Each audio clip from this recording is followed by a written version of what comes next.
કહ્યું છે કે ઉત્તર યત સમુદ્રસ્ય હિમાદ્રી ચ સેવ દક્ષિણમ વર્ષતદ ભારત નામ ભારતીયત્ર સતતિહ. એટલે કે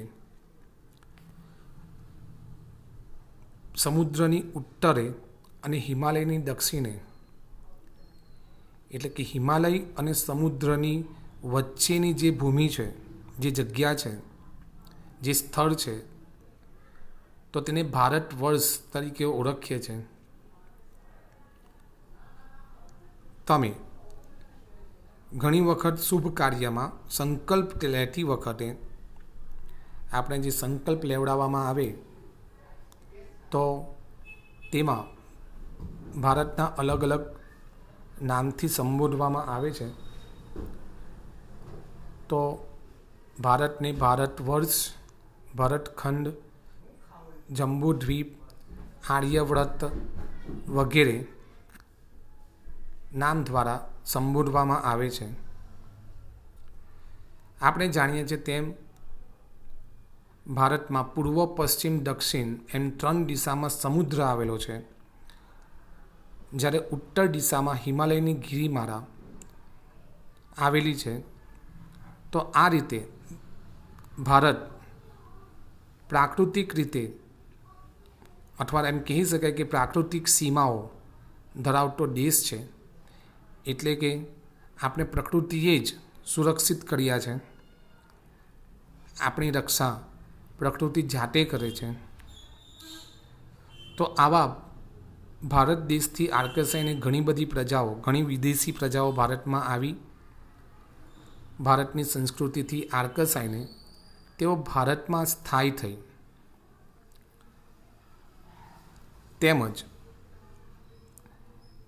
વિદેશથી આવેલી આવી પ્રજાઓના સંસ્કૃતિના આદાન પ્રદાનથી આપણા દેશની સંસ્કૃતિમાં પણ ઘણા પરિવર્તનો આવ્યા, જે આજે પણ તમે જોઈ શકો છો, અનુભવી શકો છો.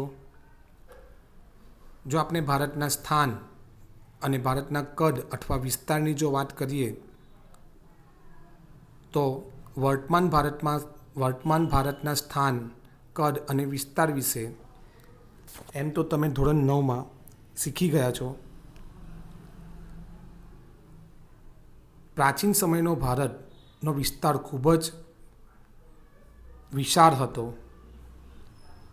પરંતુ સમય જતાં તે ઘણા ભાગમાં વહેંચાઈ ગયો. તેમ છતાં પણ આજે વિસ્તારની દૃષ્ટિએ ભારત વિશ્વમાં 7મા ક્રમે અને વસ્તીની દૃષ્ટિએ, એટલે કે જનસંખ્યાની દૃષ્ટિએ ભારત વિશ્વમાં બીજા નંબર પર આવતો દેશ છે. વૈવિધ્યસભર વારસો, આપણો વારસો ખૂબ જ વૈવિધ્યસભર છે. કારણ કે ભારતમાં ઘણી વિદેશી પ્રજાઓ આવીને વસી. તમારામાં, મારામાં આવી પ્રજાઓના ઘણા વંશજો હશે. ભારત ભૂમિએ આપણને અને વિશ્વને સમૃદ્ધ અને વૈવિધ્યસભર વારસો આપ્યો છે, પ્રદાન કર્યો છે. ભારતીય સંસ્કૃતિ શાંતિપ્રિય, શાંતિમાં માનવાવાળી સંસ્કૃતિ છે. આપણે લોકો વેપારમાં ખૂબ જ આગળ પડતા હતા. ભારતની સંસ્કૃતિ વિશે કહ્યું છે કે ભારતની સંસ્કૃતિમાંથી સત, ચિત્ત અને આનંદનો અનુભવ પ્રાપ્ત થાય છે. તમે અનુભવ કરો છો કે આપણા તહેવારો એ આપણી સંસ્કૃતિનો ભાગ છે. સમયાંતરે આવતા તહેવારોને કારણે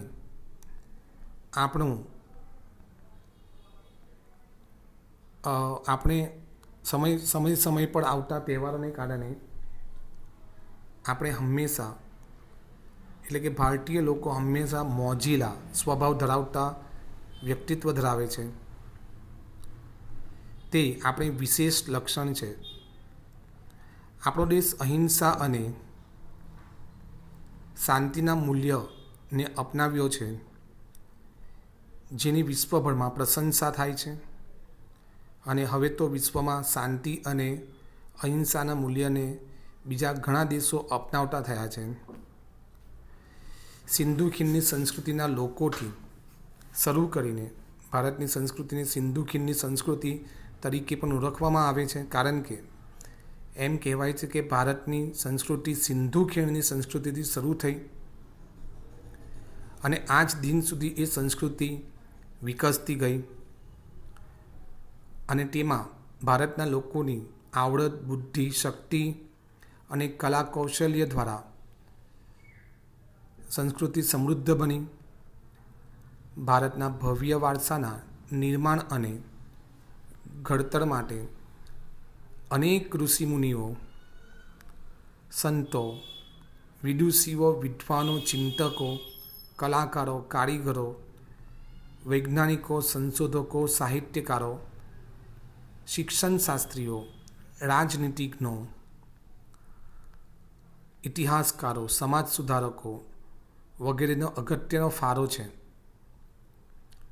સંસ્કૃતિનું નિર્માણ એમ જ નથી થતું, પણ સંસ્કૃતિ ઘણા વર્ષોની તપસ્યા, ઘણા વર્ષોની મહેનત દ્વારા પ્રાપ્ત થાય છે. તેમના ધર્મ, શાસન શૈલી, ભાષા, કલા, ચિત્ર, બોલી, પહેરવેશ, રીત રિવાજો વગેરે પણ ભારતને મળ્યા છે. આ રીતે ભારતમાં ભાતીઘર એટલે કે અલગ અલગ સંસ્કૃતિનું નિર્માણ થયું છે. હવે જો આપણે સંસ્કૃતિનો અર્થ સમજીએ કે ભાઈ સંસ્કૃતિ એટલે શું, તો સંસ્કૃતિ એટલે જીવન જીવવાની રીત. આપણે કોઈ જંગલમાં રહેતા નથી. જંગલમાં તમે જુઓ છો કે જંગલી પ્રાણીઓની કોઈ જીવનશૈલી નથી. એટલે કે જે ખોરાક મળ્યો તે પ્રાપ્ત કરી લીધો, લઈ લીધો, શિકારની પ્રવૃત્તિ, તો તે સંસ્કૃતિ નથી. એટલે કે સંસ્કૃતિ એટલે જીવન જીવવાની રીત. દેશ કે સમાજમાં કાળક્રમે બદલાતા સંજોગો અનુસાર જનજીવનમાં આવતા પરિવર્તનો, સુધારા, સામાજિક રીત રિવાજ વગેરે ભિન્ન ભિન્ન સમાજોની સંસ્કૃતિ બને છે.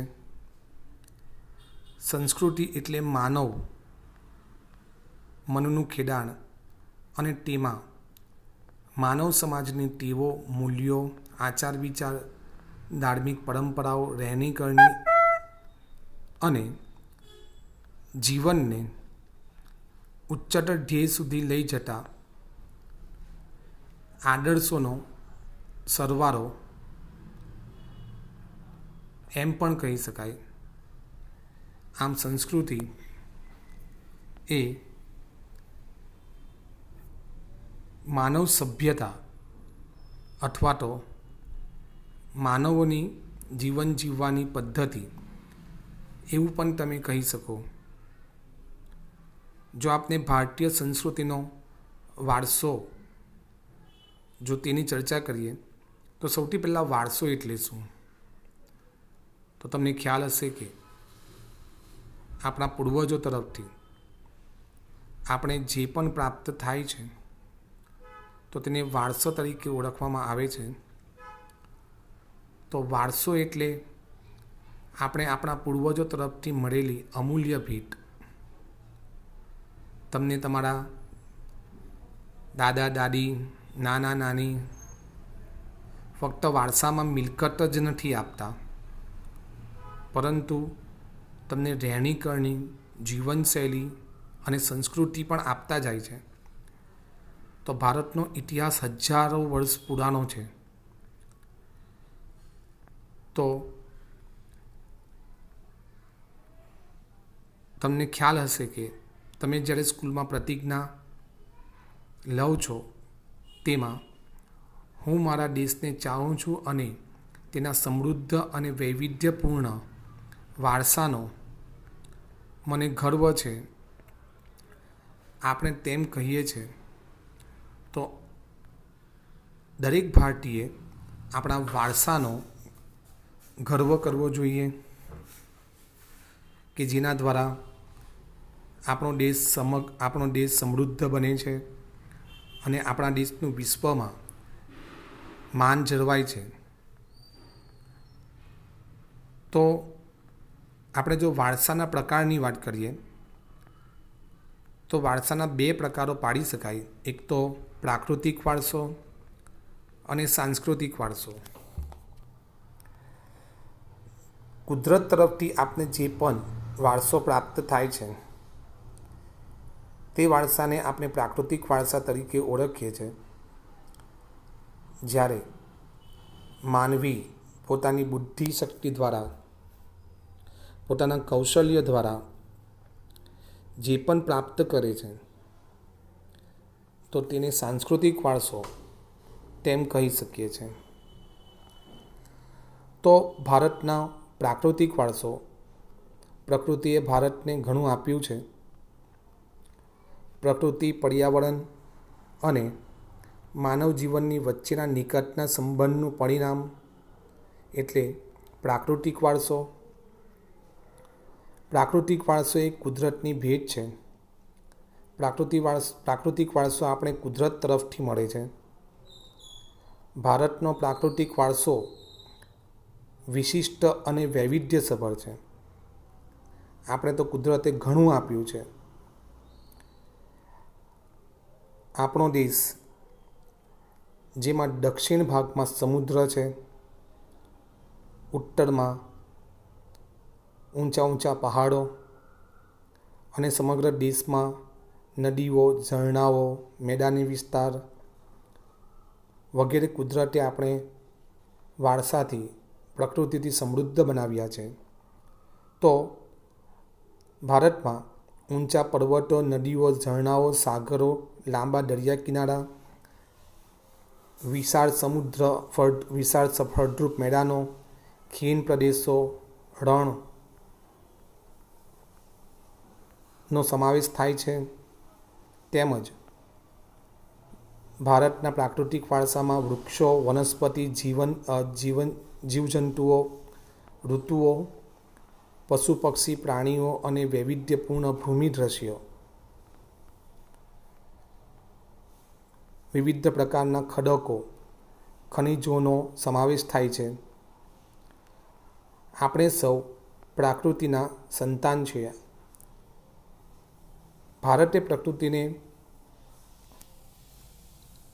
પ્રકૃતિએ ભારતને જે ભેટ આપી છે તો તેમાં તમે સમુદ્ર, પર્વતો, મેદાની વિસ્તાર, નદી, ઝરણા વગેરેનો સમાવેશ થાય છે. અને તેના દ્વારા ઉત્પન્ન થયેલી જીવસૃષ્ટિનો પણ તેમાં જ સમાવેશ થાય છે. ભારતમાં પ્રાકૃતિક દૃશ્યો ઘણા સુંદર તમે જોઈ શકો છો. તો આપણે એમ કહી શકીએ કે મનુષ્ય જાતિ અને પ્રકૃતિનો ઘણો નિકટનો સંબંધ છે. પ્રકૃતિ સાથેના આપણા વ્યવહાર શ્રદ્ધાપૂર્વક હોવાના ઉદાહરણો પંચતંત્રની વાર્તામાં તમે વિક્રમ વેતાલની વાર્તાઓ તમે શીખી ગયા છો, ભણી ગયા છો. બૌદ્ધ ધર્મની જાતક કથાઓ વગેરેમાં જોવા મળે છે. આપણા લોક સંગીત અને શાસ્ત્રીય સંગીતમાં પણ ઋતુઓ અને પ્રકૃતિ સાથેનો સંબંધ જોવા મળે છે. તો આપણા ગીત, તહેવારો, કવિતાઓ, ચિત્રોમાં, આપણા તહેવારોમાં પ્રકૃતિ સાથેના નિકટના સંબંધ ની માહિતી મળે છે. ઋતુચક્રનું નિરૂપણ પણ જોવા મળે છે. નિસર્ગોપચાર એટલે કે નેચર થેરાપી, આયુર્વેદિક પદ્ધતિ, યુનાની પદ્ધતિ જેવી ચિકિત્સા પદ્ધતિ પ્રકૃતિ પર આધારિત છે. તો તમે એમ કહી શકો કે પ્રકૃતિએ ભારતને અમૂલ્ય અને સમૃદ્ધ વારસો આપ્યો છે અને આ વારસાને જાળવવાની જવાબદારી દરેક કે દરેક ભારતીયની છે. તો આપણે જોઈએ કે પ્રાકૃતિક વારસામાં કોનો સમાવેશ થાય છે. તો પ્રાકૃતિક વારસામાં ભૂમિ દ્રશ્ય, નદીઓ, વનસ્પતિ જીવન, વન્ય જીવન વગેરેનો સમાવેશ કરી શકાય છે. તો જો ભૂમિ દ્રશ્યની આપણે વાત કરીએ